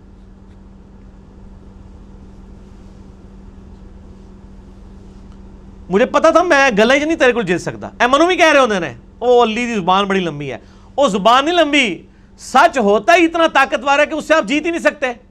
یہ تواڈے بزرگ بابے بھی یہی کہندے سن کہ میں گلے تواڈے کو نہیں جیت سکتا، انشاءاللہ تسی بھی نہیں جیت سکو گے کیونکہ بات ہی سچی ہے۔ آپ دیکھ لینا اے مقدام مجھے معلوم تھا کہ میں تجھ سے ہرگز نہیں بچ سکوں گا۔ خالد بن معدان نے بیان کیا کہ پھر حضرت معاویہ رضی اللہ تعالیٰ نے مقدام کے لیے اس قدر انعام کا حکم دیا، انہوں نے کہا جی بیت المال میں سے لا کے ذرا مال دو۔ بادشاہ آپ کو پتہ ہے نا وہ جب کسی کو خوش کرنا چاہتے تھے تو مال دیتے تھے، تو مقدام بن مادی کرب کو انہوں نے کہا اس کو انعام دو اور ان کے دوسرے ساتھیوں کو بھی دو۔ چنانچہ حضرت مقدام کو جب مال دیا گیا تو انہوں نے اپنے ساتھیوں میں وہیں تقسیم کر دیا۔ حضرت معاویہ نے گفٹ دیا، انہوں نے تحفہ سنت کے مطابق قبول کر لیا، لیکن وہ آج کل مولوی علی سنت نہیں سی کہ لے کے بوجھ پا لیندے۔ نبی علیہ السلام کو بھی جو گفٹ آتے تھے آپ قبول کرتے تھے، صحابہ میں ہی بانٹ دیتے تھے۔ تو مقدام بن مادی کرب کو جتنی رقم حضرت معاویہ نے اس وقت دی بیت المال میں سے، انہوں نے لے کے ادھر ہی غریبوں میں تقسیم کر دی۔ سچا بندہ جو ہے اس کو کسی کی پرواہ نہیں ہوتی ہے، وہ بینیفیشری نہیں ہوتا کسی کا، اس کی روٹی روزی دین کے ساتھ نہیں جڑی ہوتی۔ چنانچہ مقدام نے اپنے ساتھیوں میں سے تقسیم کر دیا، مگر اس اسدی نے جو کچھ وصول کیا وہ کسی کو کچھ نہ دیا. اور جنہیں کیا سی نا حسن آگ کا انگارہ ہے، اس کا کریکٹر بھی نقل کر دیا امام ابو داؤد نے. اس نے کسی کو کوئی چیز نہیں دی. ٹھیک ہو گیا، وہ ظاہر ہو گیا ہی مال لینڈ سی. بعد میں جب حضرت معاویہ کو یہ خبر پہنچی کہ مقدام نے سب کچھ اللہ کی راہ میں خیرات کر دیا، تو حضرت معاویہ نے کہا مقدام کھلے ہاتھ کے سخی آدمی ہیں اور اسدی اپنے مال کی خوب حفاظت کرنے والا ہے. یعنی حضرت معاویہ کو جب بتایا گیا نا کہ انہوں نے باہر نکلتے ہی آپ کے لوگوں میں ہی مال تقسیم کر دیا ہے، تو حضرت معاویہ نے بھی تعریف کی حضرت مقدام بن مادی کرب کی. ان کو گستاخ صحابہ اور رافضی نہیں کہا مقدام کو. ان کا یار گل تو صحیح کی تھی انہیں. تو اسی بھی مان جاؤ میں گلا صحیح کرنا بھائی، ناراض نہ ہویا کرو. اچھا اس کی شرح جو ہے دارالاسلام نے لکھی ہے بھائی، میں نے نہیں لکھی. اور دارالاسلام میں بھی شیخ زبیر صاحب نے نہیں لکھی ہے. شیخ زبیر صاحب نے صرف حدیثوں پہ صحت کا حکم لگایا، جو شرح ہے وہ دوسرے علماء نے لکھی ہے. اور صلاح الدین یوسف صاحب نے بھی اس کے اوپر یعنی کہ تقریض لگائی ہوئی ہے. اس کی شرح میں لکھتے ہیں، اب دیکھیں دارالاسلام ورڈ بائی ورڈ آپ شرح سنیں. صحابہ کرام حق بات کہنے میں بڑے جری تھے. حضرت مقدام رضی اللہ تعالیٰ عنہ کو حضرت معاویہ رضی اللہ تعالیٰ عنہ کی عمارت سے کوئی خوف نہ آیا اور بے دھڑک حق بات کہہ دی. چلو جی شکر ہے. اے علی بھائی نے نہیں کہا گیا لکھو، دارالاسلام نے کئی سال پہلے یہ شرح کی ہوئی ہے. اس مکالمے کے شروع میں جو آیا کہ ایک آدمی نے کہا کہ حسن کے مرنے کو تم مصیبت سمجھتے ہو، اس کے قائل شاید حضرت معاویہ ہی ہوں جس سے ادبن مبہم رکھا گیا ہے. اے دیکھو وہ شرح کرنے والا مان رہا ہے کہ یہ جو ہے نا ایک بندے نے کہا کہ معاویہ کا مرنا کو مصیبت ہے، تو یہ حضرت معاویہ نے اصل میں کہا تھا، امام داؤد نے ادب کے طور پر فلاں لکھ دیا. آگے بریکٹ میں لکھا ہے اون المعبود. اون المعبود اہل حدیث عالم کی وہ شرح ہے ابو داؤد کی جو پوری دنیا میں مدرسوں میں پڑھائی جاتی، عربی میں لکھی ہوئی. یہ شاید نہیں سرکار دارالاسلام والے ہو، یہ شاید کٹو، یہ یقیناً ہے، کیونکہ اس کا جو طریق المعجم الکبیر طبرانی میں ہے اور مسند احمد میں ہے، اس میں الفاظ ہیں کہ معاویہ رضی اللہ تعالیٰ عنہ نے کہا کہ حسن کے مرنے کو کیا تم مصیبت سمجھتے ہو. اس کے بعد پھر وہ لکھتے ہیں بنو امیہ اور اہل بیت کے خاندانوں میں سیاسی امور میں ان کے خاص رجحانات تھے. یہ تاریخ اسلام کا انتہائی پریشان کن دور تھا جو گزر گیا. وہ کہتے ہیں گزر گیا، مٹی پاؤ چھاڑ دو. اب ہم تمام صحابہ کرام کے لیے دعا گو ہیں، تو سر پھر آپ ان کے لیے بھی دعا گو ہوں جو 8 صحابہ کے اوپر لعنت کر رہے ہیں، کیونکہ یہ انہی کی اولاد ہے آل امیہ کی. ان کو پھر آپ کس منہ سے سمجھائیں گے؟ صرف ان کو میں سمجھا سکتا ہوں، انجینئر محمد علی مرزا، جو آل امیہ کے کاموں کو بھی غلط کہتا ہے اور آج رافضیوں کی لعنت کرنے کو بھی غلط کہتا ہے. آپ تو 2 نمبر لوگ ہیں، آپ کے تو دورے معیار ہیں، آپ کسی کو سمجھا سکتے ہیں؟ وہ کہتا ہے چھوڑ دو. اب ہم تمام صحابہ کرام کے لیے، تمام صحابہ کرام نہیں یار، 3-4 بندوں کا مسئلہ ہے. صحابہ کرام اتنے زیادہ نہیں ہیں. حضرت معاویہ رضی اللہ تعالیٰ عنہ، مغیرہ ابن شعبہ رضی اللہ تعالیٰ عنہ، عمر ابن عاص رضی اللہ تعالیٰ عنہ، اور بسر بن ابی ارطا رضی اللہ تعالیٰ عنہم اجمعین. ہم ان کے لیے دعائیں خیر کرتے ہیں لیکن ان کا جھوٹا دفاع بھی نہیں کرتے. ان کے لیے دعا گو ہوں اور کسی کے متعلق اپنے دل میں کوئی بغض نہ رکھیں. ایک مورخ کو جو ہے وہ کسی بھی جانب میلان ہو اس کا حق ہے، مگر خیال رہے کہ دوسری جانب بھی جلیل القدر صحابہ ہیں رضی اللہ عنہم و ارضاہم، اور دعا کریں ربنا اغفر لنا ولاخواننا الذین سبقونا بالایمان. اور ہم بھی یہ دعا کرتے ہیں، میرا تو کلپ ریکارڈڈ ہے سورۃ الحشر کی آیت نمبر 10. ہم دعا کرتے ہیں کاش جن کے لیے ہم دعائیں کر رہے ہیں انہوں نے بھی مولا علی کے لیے دعائیں کی ہوتی، ممبروں پر مولا علی پہ لعنت نہ کروائی ہوتی. اس کا مطلب ہے اللہ کے فضل سے ہمیں تو توفیق ہے، ان کو یہ توفیق نہ مل سکی. صحیح مسلم 6229 لعن اللہ ابا التراب نعوذ باللہ. آل مروان صحابہ کرام کو ممبروں میں بلا کے کہتے تھے ابو تراب پہ لعنت کرو، نعوذ باللہ. درندوں کی کھالیں اور ان کی گدیاں استعمال کرنا جائز نہیں ہے، اور ایسے ہی مردوں کے لیے سونا اور ریشم بھی مباح نہیں. حضرت معاویہ رضی اللہ تعالیٰ کے متعلق جو ذکر ہوا، ان کے گھر میں ریشم اور درندوں کی کھالیں اور سونا استعمال ہوتی تھی، تو شاید فرامین رسول کی وہ کوئی تعویل کرتے ہوں. دیکھو یہ وہی ہے جس طرح وہ تفسیر عثمانی میں لکھا ہے نا کہ قرآن میں آیا کہ بچے کی دودھ چھڑانے کی عمر 2 سال ہے، اور امام حنیفہ فرماتے ہیں 2.5 سال ہے. شاید امام حنیفہ کے پاس بھی کوئی دلیل ہو. یہ وہی ہے او پائی سارے ہی کو کچھو، نہ میں وابی نہ میں بابی، میں ہوں مسلم علمی کتابی. آپ یہ دیکھ لیں بابی ہیں، یہ پریکٹیکلی یہ بھی بابی بنے ہوئے ہیں. دارالاسلام والے بجائے یہ لکھنے کے کہ انہوں نے غلط کام کیا، وہ کہتے ہیں انہوں نے تعویل کر لی ہوگی. دنیا میں ہر شخص اپنے جرم پہ پردہ ڈالنے کے لیے نا تعویل ہی کرتا ہے. ظاہر ہے جنہوں نے عمار ابن یاسر کے قتل کے اوپر تعویل کر لی کہ یہ علی ہے قاتل، نہ علی لے کے آتا تو نہ قتل ہوتا، ماریا خود. تو پھر مولا علی نے فرمایا کہ پھر حمزہ کا قاتل کیا نبی علیہ السلام تھے؟ نہ عہد میں لے کے جاتے نہ حمزہ قتل ہوتا. پھکی دی تھی، مولا علی بھی پھکیاں دیندے سن. الزامی جواب، اینٹی وینم، لاجیکل آنسر. بال یہ ہر ٹاپک لادا ہو جائے گا. تو یہ میں نے شرح بھی بیان کر دی اور شرح بھی بیان کر دی. باقی میں اب اس ٹاپک کو کتنا یعنی اور کھول کے بیان کروں. آپ ریسرچ پیپر 5B پڑھیں، سب کچھ آپ کو ملے گا. میرے 2 لیکچر ضرور سنیں. ایک لیکچر ہے جس میں میں نے اہل تشیع کا مقدمہ اہل سنت کی عدالت میں پیش کیا ہے، مسئلہ نمبر 101، صحیح مسئلہ خروج، خلافت و ملوکیت صحیح مسئلہ خروج اور فکر حسین حق پرستی کی علامت ہے. اہل سنت پاک.com پہ یوٹیوب پہ جا کے لکھیں 101 مسئلہ، کھل جائے گا. اس میں نے اہل تشیع کا مقدمہ اہل سنت کی عدالت میں پیش کیا، جس ایسی مسجد میں جہاں پہ آدھے شیعہ بیٹھے ہوئے تھے، آدھے سنی، اور سنی بھی تینوں بریلوی دیوبندی اہل حدیث.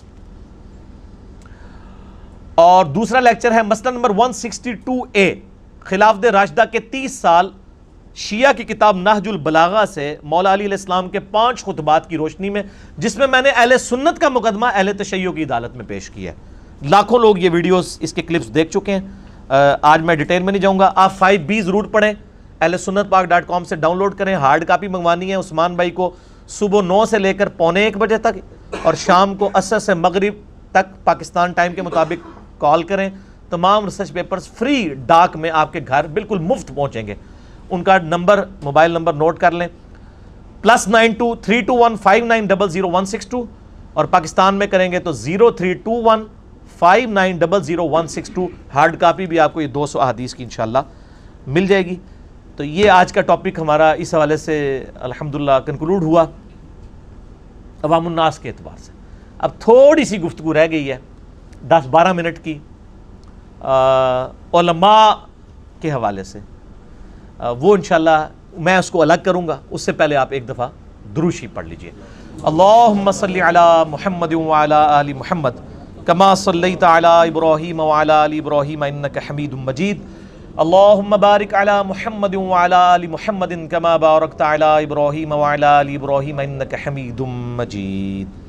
سنن نبی داؤد کی حدیث نمبر 4131 جو مسند امام احمد میں بھی موجود ہے، انٹرنیشنل نمبر کے مطابق 17,228، اور اردو PDF میں 17,321.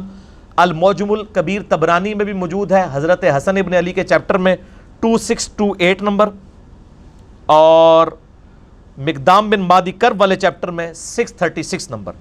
اس حدیث پہ بعض منکرین احادیث میں سے، اور یہ میں نے بہت پہلے کئی سال پہلے پریڈکشن کی تھی، 6 سال پہلے، کہ جو ناسبی ہوگا نا مولا علی سے بغض رکھنے والا، وہ منکرین حدیث ضرور ہوگا. وہ بخاری مسلم کی احادیث کا بھی انکار کرے گا کیونکہ اس کی مجبوری ہے، حدیثیں اس کی موت ہیں. وہ تو پیش کرے گا آل امیہ اور آل عباس کی لکھوائی ہوئی جھوٹی تاریخ، تو وہ حدیثوں کے اوپر حملے کرے گا اور بڑی یہ پرواہ نہیں کرے گا کہ وہ منکرین حدیث ہوگا. وہ کہے گا رفع الدین کی حدیثیں لے لو، باقی حدیثیں نہ لو. تو بعض ناسبیوں نے اس حدیث کے اوپر اعتراض کیا تاکہ یہ معاملہ ہی گول کر دیا جائے. حالانکہ اس حدیث کو آج تک کسی نے ضعیف نہیں کہا اہل سنت کی تاریخ میں. اور دور اعظم میں بہت بڑے محدث شیخ ناصر الدین البانی رحمہ اللہ تعالی المتوفا 1999 عیسوی، اور شیخ زبیر علی زئی رحمہ اللہ تعالی المتوفا 2013 عیسوی، دونوں نے اس حدیث کو صحیح کہا. اور شیخ زبیر صاحب تو تدریس کے مسئلے میں بہت وہمی تھے، وہ تو البانی کی بھی صحیح کی حدیثوں کو ضعیف کہہ دیتے تھے تدریس کے مسئلے میں. اس کے باوجود اس حدیث کے اوپر انہوں نے کوئی کمپرومائز نہیں کیا اور اس حدیث کو انہوں نے صحیح ڈکلیئر کیا. 2 اعتراض ہوتے ہیں اس حدیث کے اوپر. میں انشاءاللہ علماء کے لیے، تو میں طالب علم ہوں لیکن علماء کی اصلاح کے لیے بیان کر دوں. پہلا اعتراض کرتے ہیں کہ اس حدیث میں ایک راوی ہے بقیہ ابن الولید المتوفا 197 ہجری تبع تابعین میں سے ہیں رحمہ اللہ تعالی. وہ کہتے ہیں کہ ناقابل اعتبار راوی ہے، اس کی حدیث محدثین نے قبول نہیں کی. اور دوسرا اعتراض کرتے ہیں اور مجھے کہتے ہیں جی، آپ کہتے ہیں جی وہ سما کی تصریح نہ ہو، مدلس ان سے روایت کرے تو ضعیف ہوتی ہے. وہ کہتے ہیں جی بقیہ جو ہے یہ مدلس ہے اور یہ ابو داؤد کی حدیث میں یہ ان سے روایت کر رہا ہے اور اس کی ان والی روایت جو ہے اب وہ سما کی تصریح کے بغیر ضعیف ہوگی. لہٰذا وہ کہتے ہیں جی آپ کے اصول کے اوپر اس کی روایت خود بخود ضعیف بنتی ہے. حالانکہ میرا اصول نہیں ہے، یہ تو صحیح مسلم کے مقدمے میں لکھا ہے، اور یہ اصول سب سے زیادہ اگر کسی نے انٹروڈیوس کروایا ویڈیوز میں نے اور کتابوں میں شیخ زبیر علی زئی رحمہ اللہ تعالیٰ نے. اس کے باوجود شیخ زبیر صاحب نے اس حدیث کو صحیح کیوں کہا؟ یہ دونوں اعتراض کے میں جواب انشاءاللہ دوں گا، کیونکہ نہ میں وہابی نہ میں بابی، میں ہوں مسلم علمی کتاب ہے. تو یہ پہلا اعتراض کہ بقیہ جو ہے یہ ضعیف راوی ہے، بڑا ریجیکٹڈ راوی ہے، اس کی روایت قبول نہ کی جائے. تو بقیہ ابن ولید، اس کے میں 5 جواب دوں گا. نمبر 1، جواب نمبر 1، بقیہ ابن الولید المتوفى 197 ہجری تبع تابعین میں سے ہیں رحمہ اللہ تعالی. صحیح مسلم کے مقدمے میں امام مسلم نے صحیح مسلم کے اندر جو راویوں کے اوپر بحثیں کی ہیں نا، اس بقیہ کے اوپر بحث کی ہوئی ہے باقاعدہ. صحیح مسلم میں انٹرنیشنل نمبر کے مطابق 43 نمبر پر اور 80 نمبر پر اور 81 نمبر پہ 3 جگہ بقیہ ابن الولید کے اوپر امام مسلم نے اپنے کومنٹس لکھے ہیں بڑے محدثین سے نقل کر کے. وہ میں آپ کو امام مسلم کے کومنٹس بتا دیتا ہوں. 43 نمبر پہ لکھتے ہیں کہ عبداللہ ابن مبارک کہتے ہیں، عبداللہ ابن مبارک المتوفى 181 ہجری امام حنیفہ کے شاگرد ہیں. اور میں نے کئی دفعہ بتایا کہ ذخیرے احادیث میں 2 محدث ایسے ہیں جن کے اوپر نیگیٹو جملہ کبھی کسی نے نہیں کسا. ایک عبداللہ ابن مبارک، امام بخاری کے دادا استاد ہیں یہ، اور امام حنیفہ کے شاگرد ہیں. بعد میں امام حنیفہ کو چھوڑ گئے تھے. وہ میرا ایک کلپ بھی ہے امام حنیفہ سے رفع الیدین پہ مناظرہ، وہ انہوں نے ہی مناظرہ کیا تھا جو حدیث کی کتابوں میں ہے. ایک ان کے مناظرے ہیں نا جو جعلی تاریخ کی کتابوں میں ہے. ایک عبداللہ بن مبارک، دوسرے امام مسلم جن کے اوپر جرح کا کوئی کلمہ نہیں ملتا. امام بخاری پہ بھی بعض محدثین نے جرح کی ہے لیکن ان کے اوپر نہیں جرح ملتی. عبداللہ ابن مبارک کا قول صحیح مسلم میں انٹرنیشنل نمبر کے مطابق جو مسلم کا حصہ ہے اور نمبرنگ کا حصہ ہے 43 نمبر، عبداللہ ابن مبارک کہتے ہیں کہ بقیہ ابن ولید صدوق راوی ہے، سچا راوی ہے، لیکن وہ روایت کرتا ہے سب قسم کے لوگوں سے. یعنی خود وہ سچا ہے لیکن وہ جن سے روایتیں نقل کرتا ہے نا، بعض اوقات وہ ضعیف راویوں کی روایت بھی لے لیتا ہے اور بعض اوقات ثقہ راویوں کی بھی. وہ تو سارے ہی ہیں، بخاری مسلم کے علاوہ جتنے امام ہیں، ابو داؤد، ترمذی، نسائی، ابن ماجہ، انہوں نے ضعیف راویوں سے لی ہوئی ہے. لیکن جب ضعیف راوی ہوگا پتہ تو چل جائے گا اور روایت تو ضعیف ہو جائے گی. تو یہ تو کوئی عیب نہیں ہے. خود امام بخاری نے الادب المفرد میں کئی ضعیف راویوں سے جن پہ امام بخاری نے خود جرح کی ہوئی ہے تاریخ کبیر میں، ان سے روایتیں بھی لی ہوئی ہیں، لیکن بتا دیا ہے کہ یہ روایت میں یہ راوی کمزور ہے. تو یہ کوئی عیب نہیں ہے. عبداللہ ابن مبارک کیا کہتے ہیں؟ یہ صدوق راوی ہے، سچا راوی ہے. کون؟ بقیہ ابن ولید. 80 نمبر پہ لکھتے ہیں امام مسلم کہتے ہیں کہ زکریہ ابن عدی کہتے ہیں کہ مجھ سے ابو اسحاق فزاری نے کہا، جو حدیث کے بہت بڑے امام تھے، لکھ لے تو بقیہ ابن ولید کی وہ حدیث جو وہ روایت کرے مشہور لوگوں سے، اور مت لکھ اس کی حدیث کو جو روایت کرے مجہول لوگوں سے. یہ بقیہ کے لیے نہیں ہے، باقی بھی سارے راوی جو ثقہ راویوں سے کریں وہ آپ لے لیں، جو دوسری وہ چھوڑ دیں. اور مت لکھ تو اسماعیل عیاش سے حدیث، اگرچہ وہ روایت کرے مشہور ثقہ لوگوں سے بھی. وہ کہتے ہیں جو اسماعیل عیاش راوی ہے نا، وہ اگر صحیح بندے سے بھی روایت کر رہا ہے نا، اس کی وہ والی روایت بھی نہیں لینی، لیکن بقیہ سچا بندہ ہے، یہ اگر سچے لوگوں سے روایت کرے. اور الحمدللہ ابو داؤد میں اس نے بحیر ابن سعد سے روایت کی ہے، جو الحمدللہ ثقہ صدوق اہل سنت کا بہت بڑا امام ہے، جس کی ثقات کے اوپر کوئی قدغن نہیں لگا سکتے. کتب ستہ کی ساری حدیث کی کتابوں میں اس کی روایتیں موجود ہیں، خصوصاً ابو داؤد، ترمذی، نسائی، ابن ماجہ کے اندر بحیر ابن سعد سے روایت کی ہے. اور اس کے بعد 81 نمبر کے اوپر وہ لے کے آئیں کہ ان کے اندر یہ مسئلہ تھا کہ یہ بعض اوقات جو نام ہے اور کنیت اس کو رد و بدل کر دیا کرتے تھے جو یہ راوی تھے بقیہ، اور وہ دیکھ لیا جائے، باقی کوئی ان کے اوپر جرح کا کلمہ نہیں ہے. جواب نمبر 2، صحیح مسلم میں جو یہ 80 نمبر پہ کامنٹس ہے نا کہ بقیہ کی روایت جو مشہور لوگوں سے وہ کرے وہ آپ لے لو اور جو ضعیف لوگوں سے کرے وہ نہ لو، یہ سیم کامنٹس جامعہ ترمذی میں بھی موجود ہیں۔ انٹرنیشنل نمبر کے مطابق 2859 نمبر حدیث ہے، اور اس حدیث کی سند وہی ہے جو ابو داؤد کی مقدام بن معدی کرب والی روایت کی سند ہے 4131 کی۔ اس میں بھی بقیہ ابن ولید عن بحیر ابن سعد کر رہے ہیں۔ اس کے نیچے امام ترمذی لکھتے ہیں کہ میں نے عبداللہ بن عبد الرحمن سے سنا کہ وہ کہتے تھے کہ میں نے زکریا بن عدی سے سنا کہ وہ کہتے تھے کہ امام ابو اسحاق فزاری کہا کرتے تھے خذوا عن بقیۃ ما حدثکم عن الثقات، بقیہ سے وہ حدیثیں قبول کر لیا کرو جو وہ ثقہ راویوں سے کرے، ولا تأخذوا عن اسماعیل ابن عیاش، اور اسماعیل ابن عیاش کی کوئی حدیث قبول نہ کرو چاہے وہ ثقہ راویوں سے کرے چاہے بغیر ثقہ کے۔ مسلم میں 80 نمبر پہ یہ کامنٹس ہے اور ترمذی میں بھی موجود ہیں 2859۔ امام ترمذی تو جھوٹیاں نو کار تک پہنچا کے گئے نے، بقیہ کے اوپر کامنٹس کیے ہوئے ہیں۔ اچھا اس طرح کے کامنٹس بڑے کم راویوں میں ملتے ہیں، تو بقیہ نے چونکہ اہل سنت کے منہج کی حفاظت کرنی تھی ناسبیت کے خلاف، امام مسلم امام ترمذی نے کامنٹس کیے۔ اچھا جی، جواب نمبر 3، صحیح مسلم میں ایک حدیث کے راوی بھی بقیہ ہیں۔ مسلم شریف میں انٹرنیشنل نمبر کے مطابق 3514 اور 3515 نمبر حدیث ہے، اور فواد عبد الباقی کی ترکیب میں اس کا نمبر ہے 1429 1429۔ ابن عمر کہتے ہیں رضی اللہ تعالیٰ عنہ کہ نبی علیہ السلام نے فرمایا اگر کوئی ولیمے کی دعوت دے یا کوئی بھی اور دعوت دے تمہارا مسلمان بھائی تو قبول کر لیا کرو۔ یہ مشہور حدیث ہے، اس حدیث کے راوی بھی بقیہ ہیں، وہی راوی۔ ٹھیک ہو گیا جی۔ جواب نمبر 4، جامعہ ترمذی کی مشہور ترین حدیث جو اہل سنت کے بچے بچے کو رٹی ہوئی ہے، انٹرنیشنل نمبر کے مطابق 2676، کہ آپ صلی اللہ علیہ وآلہ وسلم نے فرمایا میرے بعد تم بہت اختلاف دیکھو گے، اس وقت علیکم بسنتی و سنت الخلفاء الراشدین المہدیین، میری سنت اور میرے خلفاء راشدین کی سنت کو لازم پکڑ لینا۔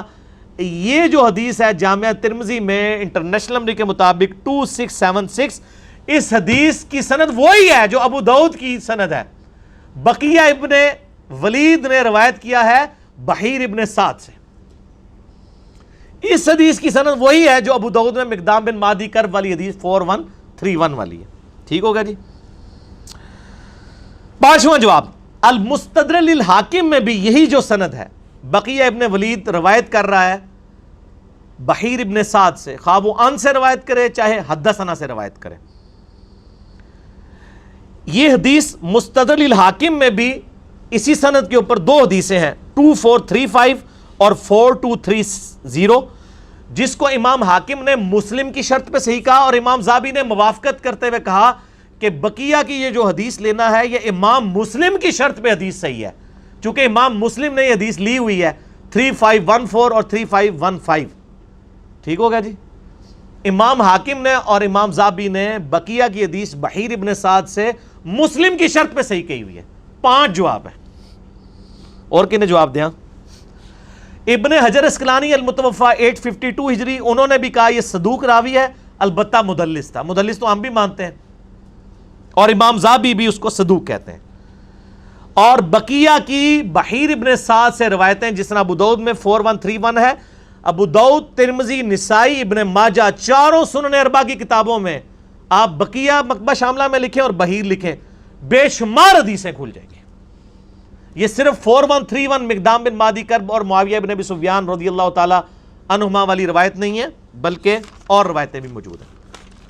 اعتراض نمبر 2، وہ کہتے ہیں جی بقیہ ابن ولید مدلس ہے اور ان سے روایت کر رہا ہے، تو اس کے میں 3 جواب دوں گا، اسی پہ میری گفتگو کنکلوڈ ہوگی۔ جواب number 1، to kill the evil ان دا بڈ، برائی کو میں جڑ میں ختم کرتے ہوئے آپ کو یہ بتاؤں کہ یہ بقیہ ابن ولید نے بحیر ابن سعد سے سما کی تصریح کی ہوئی ہے مسند احمد والے طریق کے اندر، اس میں تو ان سے روایت کر رہا ہے نا ابو داؤد میں۔ مسند احمد میں جو حدیث ہے 17228 عربی والی اور اردو PDF میں 17321، اس میں بقیہ نے بحیر ابن سعد سے حدیث سننے کی سماعت کی تصریح کی ہوئی ہے، ان سے روایت نہیں کیا ہوا، لہذا سماع کی تصریح مل گئی تو ابو داؤد والی روایت بھی صحیح ہوگی۔ ٹھیک ہو گیا جی. جواب نمبر 2, جو جامعہ ترمذی کی حدیث ہے 2676 علیکم بسنتی و سنت الخلفاء الراشدین المہدیین, اس میں بھی بقیہ ابن ولید ان سے ہی روایت کر رہا ہے بحیر ابن سعد کے ساتھ, اور امام ترمذی اس حدیث کو کہہ رہے ہیں ھذا حدیث حسن صحیح, حالانکہ سماع کی تصریح نہیں تھی. امام ترمذی نے اس کے باوجود ان والی روایت کو بھی علیکم بسنتی و سنت الخلفاء الراشدین المہدیین, ترمذی کی روایت کو امام ترمذی نے صحیح کہہ دیا سماع کی تصریح کے بغیر بھی. وہ میں آپ کو بتاتا ہوں کیوں کہا. لہٰذا اس کی سند اور 4131 ابو داؤد کی سند بالکل سیم ہے. جواب نمبر 3, یہ امام ترمذی نے بھی صحیح کہا, شیخ البانی نے بھی صحیح کہا, اور سب سے بڑھ کر شیخ زبیر لیزئی صاحب جو ذرا سے تدریس کے مسئلے میں اتنی مضبوط روایتیں جو ترمذی میں بھی آئی ہیں جن کو امام ترمذی نے صحیح کہا ہے, شیخ زبیر صاحب ان کو ضعیف ڈکلیئر کر دیتے تھے کہ سماع کی تصریح نہیں ہے.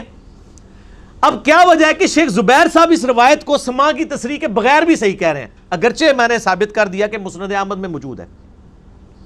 اس کی میں آپ کو ریزن بتاتا ہوں. 2012 کی بات ہے, جب یہ روایت ہم نے پہلی دفعہ پبلک میں مارکیٹ میں ان کروائی نا, تو بڑا شور کھڑا ہوا شیخ زبیر صاحب کی وفات سے 1 سال پہلے. اب شیخ زبیر صاحب زندہ تھے, کسی نے جرت نہیں کی روایت پر ڈاکہ مارنے کی. ظاہر البانی بھی صحیح کہہ رہا ہے, زبیر لیزئی صاحب بھی صحیح کہہ رہے ہیں. ان کو پتا تھا شیخ زبیر صاحب ہمیں لتر پھیریں گے, انہوں نے کہا شیخ زبیر صاحب کی زندگی میں تو ہم یہ کام نہیں کر سکتے, بعد میں کریں گے. لیکن نجی محفلوں میں ڈسکشن شروع کر دی تو ہمارے ایک جیلم شہر کے بھائی ہیں ماشاءاللہ, سوشل میڈیا کے اوپر بڑا اچھا کام کر رہے ہیں, بلکہ ہمارے جو فرحان بھائی ہیں یہ بھی انہی کا تحفہ ہے. کاشف نیئر نے ہی انٹروڈیوس کرایا تھا ہمارے فرحان بھائی کو جو ہماری ویڈیوز اپلوڈ کرتے ہیں. تو وہ آج کل گلف سٹیٹس میں, تو کاشف نیئر نے مجھے فون کیا 2012 میں, مجھے یاد ہے. مجھے کہتا ہے کہ یہ جو مقدام بن مادی کرب والی حدیث آپ نے بیان کی ہے, اس میں تو بقیہ جو وہ ان سے روایت کر رہا ہے اور سماع کی تصریح نہیں ہے. تو میں نے شیخ زبیر صاحب کو فون کر کے کہا کہ اس کی سماع کی تصریح ہمیں دکھائیں, حالانکہ مسند احمد میں موجود ہے. میں نے بتا دیا. شیخ زبیر صاحب نے کہا یہ سماع کی تصریح کے بغیر بھی حدیث صحیح ہے. تو مجھے کاشف نیئر کہتا ہے دیکھو یار شیخ زبیر صاحب کہہ رہے ہیں سماع کی تصریح کے بغیر بھی یہ روایت صحیح ہے. تو میں نے ان کو کہا مجھے سمجھائیں کیسے. تو وہ مجھے کہتے ہیں آپ پاکستان آئیں مجھے ملنے کے لیے, تو آپ کو میں سمجھا دیتا ہوں. ظاہر ہے وہ پوری سائنس ہے نا ایک حدیث کے علم کی. ہم تو وہ سائنس ویڈیو میں رکھ دیا, آپ کو پاکستان آنے کی ضرورت نہیں, آپ ویڈیو میں دیکھ لیں گے, یہ وہ سائنس آپ کو سمجھا دیتے ہیں. تو مجھے کاشف بھائی کہتے ہیں کہ جی دیکھیں علی بھائی انہوں نے مجھے یہ کہا. میں نے کہا ٹھیک کہا انہوں نے, تو آپ آ جائیں. تو یہ مجھے گفتگو یاد تھی, میں جب یہ لیکچر تیار کر رہا تھا نا, تو پھر میں نے فرحان بھائی سے کہا, میں نے کہا یار کاشف نیئر کو مجھے فون کرے. ظاہر ہے وہ گلف اسٹیٹ میں ہے, تو انہوں نے میرا موبائل نمبر ان کو دیا, تو انہوں نے مجھے اسی وقت کال کی, 4-5 دن پہلے کی بات ہے. تو میں نے کہا کاشف بھائی آپ کو یاد ہے آپ نے 2012 میں, اب تو آج 9 ستمبر 2018 ہے, 6 سال پرانی بات ہے. میں نے کہا آج میں لیکچر ریکارڈ کرانے لگا ہوں تو مجھے آپ کی بات یاد آئی ہے. کہتے ہیں علی بھائی ایسے ہی بات ہوئی تھی, مجھے انہوں نے کہا تھا آپ حضرو آ جائیں تو میں آپ کو سمجھاؤں گا, یہ بالکل روایت صحیح ہے, یہ سماع کی تصریح کے بغیر بھی صحیح ہے روایت. یعنی شیخ زبیر صاحب کو یہ پتا تھا. آج کو کہہ رہے ہیں نا وہ جو ان کے شاگرد اور ان کے پوتا شاگرد صاحب وہ کوئی سامنے آئے ہوئے ہیں ناسبی, وہ کہتے ہیں کہ جی وہ جی شیخ زبیر صاحب کو اللہ تعالیٰ معاف کرے, ان سے غلطی ہوئی ہے, اگر زندہ ہوتے تو ہم ان کو بتاتے. ان کی زندگی میں تم لوگ جو ہیں وہ چوہوں کی طرح ایک دوسرے کو تو بتاتے پھرتے تھے, سامنے نہیں آتے تھے. ان کے فوت ہونے کے بعد سامنے آ گئے ہو. تو شیخ زبیر صاحب اللہ کے فضل سے اس حدیث کے اوپر اتنا کچھ لکھ کے گئے ہیں کہ ان کو قبر سے نکالنے کی ضرورت نہیں ہے, نہ ان کو روحانی طور پہ کوئی رابطہ کرنے کی یا کشف القبور کرنے کی ضرورت نہیں ہے. ان کے الحمدللہ روحانی شاگرد ہم بیٹھے ہوئے ہیں ادھر. اس حوالے سے شاگرد کے میں نے ان سے سیکھا ہے, باقی میں کوئی مدرسے کا نہیں پڑھا ہوا. شیخ زبیر صاحب نے ایک کتاب لکھی ہے فضائل صحابہ, بڑی مشہور کتاب ہے ان کی, جس میں خلفائے راشدین کے فضائل ہیں, امہات المومنین میں سے ہیں فضائل. وہ فضائل صحابہ کا PDF آپ کو مل جائے گا آرام سے, آپ جا کے kitabussunnah.com سے ڈاؤن لوڈ کریں, ہم اس میں لگا بھی دیں گے. اس میں حسن ابن علی کے اوپر جو چیپٹر باندھا ہے نا شیخ زبیر صاحب نے, اس میں یہ مقدام بن مہدی کرب والی حدیث وہ لے کے آئے ہیں. لیکن تھوڑی سمجھداری کی ہے انہوں نے, صرف آخری حصہ نقل کیا ہے کہ حسن مجھ سے ہے اور حسین علی سے. پوری حدیث نہیں نقل کی شیخ زبیر صاحب نے, کیونکہ پوری حدیث میں پٹورا باغ کھل جانا تھا. پھر ان کو 50 صفحے اور لکھنے پڑتے ہیں. انہوں نے صرف آخری حصہ نقل کیا اور نیچے لکھ دیا سنن ابی داؤد انٹرنیشنل نمبر 4131 وسندہ حسن, اور کہتے ہیں اس کی روایت بالکل صحیح ہے, اور نمبر لکھ دیا ابو داؤد 4131. آگے وہ شیخ زبیر صاحب لکھتے ہیں کہ یہ جو روایت ہے بقیہ ابن ولید عن بحیر ابن سعد, یہ محمول ہوتی ہے سماع کی تصریح پر, اگرچہ یہ راوی ان سے بھی روایت کرے تب بھی یہ روایت سماع کی تصریح پہ معمول ہوتی ہے. کیوں؟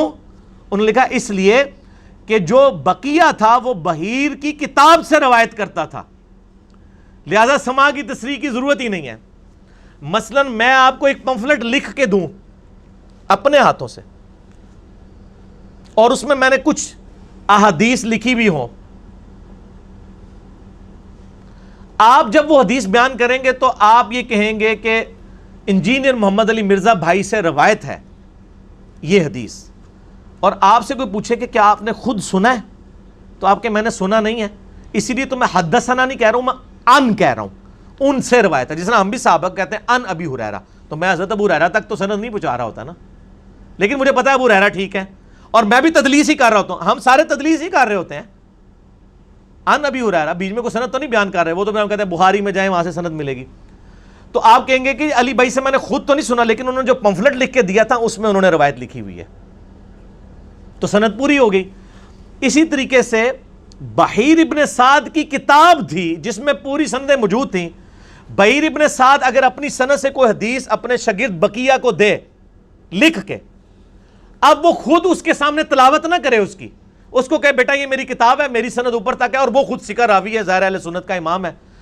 اب بقیہ کتنا ایماندار شخص تھا, اس نے یہ نہیں کہا کہ میں نے اپنے استاد بحیر سے سنی, وہ کہتا تھا ان بحیر ابن سعد, بحیر ابن سعد سے میں روایت کر رہا ہوں, اس کی کتاب تھی. اور یہ محدثین کا پیٹ رول ہے کہ اگر ایک محدث کے پاس دوسرے محدث کی کتاب ہو تو اس کو حدثنا کہنے کی ضرورت نہیں ہے, وہ ان سے بھی روایت کر رہا ہے نا, تو وہ سماع کی تصریح کیا, وہ ریٹن ہے, تصریح سے بھی اگلی چیز ہے, اس کے پاس کتاب ہوتی تھی. اور یہ شیخ زبیر صاحب نے فضائل صحابہ میں لکھ دیا کہ چاہے بقیہ ان سے بھی روایت کرے بحیر سے, وہ سماع پر محمول ہوتی ہے کیونکہ اس کے پاس وہ کتاب تھی. پھر ساتھ شیخ زبیر صاحب لکھتے ہیں کہ میری کتاب جو ہے ابن حجر اسقلانی کی کتاب ہے طبقات المدلسین, مدلس کے اوپر جو مدلسین کے 5 طبقات کے اوپر کتاب لکھی ہے نا, اس کی تحقیق لکھی ہے شیخ زبیر صاحب نے عربی میں, وہ عربی میں کتاب تھی ابن حجر اسقلانی کی. تو شیخ زبیر صاحب نے لکھا ہے میری کتاب الفتح المبین فی تحقیق طبقات المدلسین, وہ کتاب میری دیکھیں, اس میں صفحہ نمبر 69 پہ چلے جائیں, میں نے بقیہ کے بارے میں پوری تفصیلات لکھی ہوئی ہیں. اور شیخ زبیر صاحب نے کہار پہ جا کے گئے ہوئے اس روایت ہوتے, اور اللہ کے فضل سے ہم اس کا PDF بھی لگا دیں گے طبقات المدلسین کا. طبقات المدلسین میں شیخ زبیر صاحب نے کیا لکھا بقیہ کے بارے میں, یہ PDF JPG آپ کے سامنے ہے HD سکرین پہ انشاءاللہ. چوتھے طبقے میں جو مدلسین کے پہلا راوی ہے بقیہ ابن ولید الحمصی, حمص شام کا رہنے والا تھا. وہ لکھتے ہیں مشہور محدث ہے, اور مسلم شریف میں بھی اس کی ایک حدیث موجود ہے. شیخ زبیر صاحب نے تو صرف لکھا تھا نا, یہ شیخ زبیر صاحب نے لکھا, یہ ابن حجر اسقلانی نے لکھا ہوا ہے. ہم نے وہ حدیث کا نمبر بھی بتا دیا ہے 3514 3515.